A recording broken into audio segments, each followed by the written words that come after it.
Bear dogs.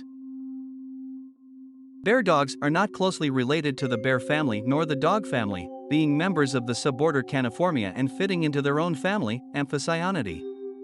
As their names suggest, they look like hybrids between bears and dogs. There were once many different species in the family of bear dogs, but then they began to die out. The most recent fossils we have from the New World date to about 2 million years ago, and in the Old World, the most recent are about 10,000 years old. There is some evidence that the bear dogs might have survived much longer than this in some remote areas. One species might even be alive today if you can believe certain legends and sightings that have come from some remote, icy valleys on the border between Canada and Alaska. The Wahila is the name of a gigantic wolf-like beast that has inhabited Native American legends from this area for a very long time. It is described as being like a wolf, but much larger and with a heavier build. It is attributed with supernatural powers, and it is said to be responsible for the many mysterious deaths that have occurred in Nahanni Valley, also known as Headless Valley, because the people who died here mysteriously all had missing heads.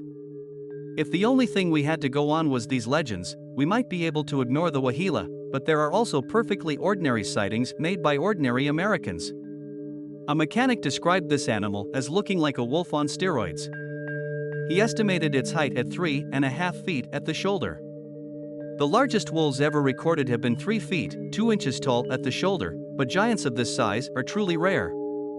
If the mechanic's estimate was correct, then this animal was, at least, 4 inches taller than the biggest wolf we know of. Other details differed from a true wolf. Its head was too broad for that of a wolf, and its build was too heavy, almost bear-like. It had pure white fur that was exceptionally long. Other reports agree with the general description above but add more detail. The Wahila, despite the fact that it is larger than a wolf, has shorter legs than a wolf. The impressive shoulder height comes from its massive body instead of its legs.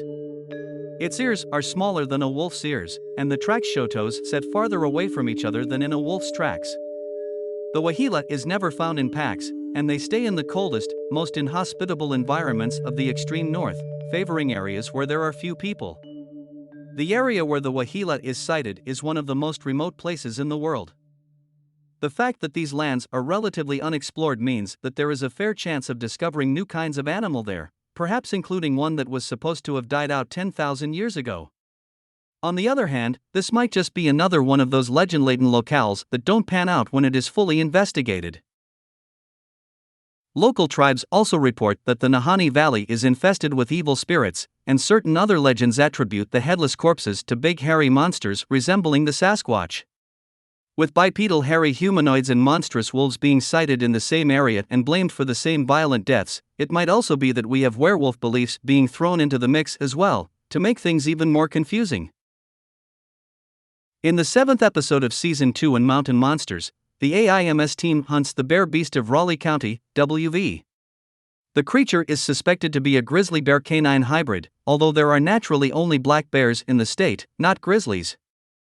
However, near the episode's end, the AIMS team believes they chased the beast out of the county rather than getting it into their culvert trap. Instead, the creature turns and charges, and the team has no choice other than to put the beast down. As the team opens fire, the beast turns back and dies in the river it crossed before. This is evident because lung blood is left behind on the ground, and means the bear beast no longer exists in Raleigh County, West Virginia.